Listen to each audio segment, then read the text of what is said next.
Sir కేంద్ర ప్రభుత్వము ఒక చట్టాన్ని తీసుకొచ్చింది కదా సార్.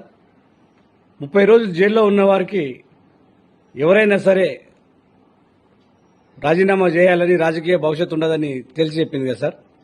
ఇది మన రాష్ట్ర సీఎం గారికి వర్తిస్తుందా సార్?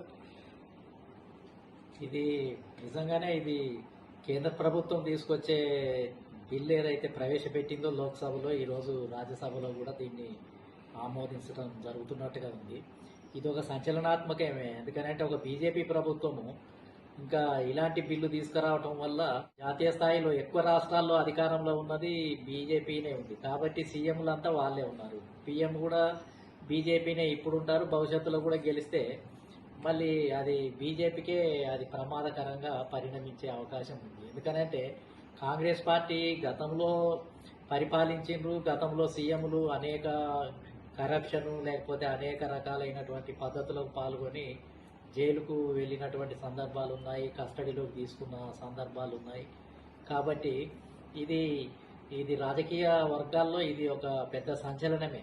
ఎందుకనంటే ఈ భయంతో అయినా కొంత అణిగిమణిగి ఉండటానికి, కొన్ని నేరాలు తగ్గటానికి, ఎటు పడితే అటే వెళ్ళిపోకుండా రాజకీయ భవిష్యత్తు దెబ్బతింటుంది అనేది కొద్దిగా అవగాహన రావడానికి, మార్పు జరగటానికి కూడా ఇది అవకాశం ఉంటుంది. అయితే ఇది 5 సంవత్సరాల శిక్ష పడే ఆరోపణలతోటి జైలుకు వెళ్తే అది అది ఉంటుంది. కానీ మామూలుగా చిన్న చిన్న నేరాలకు, చిన్న చిన్న వాటికి 6 నెలల జైలు శిక్ష, 1 ఇయర్ జైలు శిక్ష, అటువంటి వాటికి ఇది వర్తించదు. అట్లాంటిది వర్తించనప్పుడు ఇంకా 1 సంవత్సరము, 2 సంవత్సరాలు, 3 సంవత్సరాలు, 4 సంవత్సరాల వరకు కూడా జైలు శిక్ష పడితే ఇంకా రాజీనామా చేయకుండా అట్నే ఉంటే ఇంకా దీని ఉపయోగం ఏముంటుంది? అసలు ప్రతిపక్షాలు ఏమంటున్నాయనంటే అసలు మమ్మల్ని అధికారంలోకి రాకుండా చేయటం కోసమే మా మీద ఏదో రకమైన ఆరోపణ చేయించి కేసు పెట్టించి, మళ్ళా ఎందుకంటే మీరు అధికారంలో ఉన్నారు కాబట్టి కేసులు పెట్టించి ఇంకా దాని మీద 5 సంవత్సరాలకు జైలు శిక్ష పడే కేసులు కూడా పెట్టించి మమ్మలను ముఖ్యమంత్రులు కాకుండా చేయడానికి చేసే పన్నాగము, ఎత్తుగడని కాంగ్రెస్లో ఉన్నాయి. రీజనల్ పార్టీలు అప్పుడే విమర్శలు మొదలుపెట్టాయి. కానీ ఇప్పుడు నిజంగా చెప్పాలి అని అంటే ఈ బిల్లు వల్ల ఇప్పుడు ఎక్కువ రాష్ట్రాల్లో అధికారంలో ఉన్నది బీజేపీనే.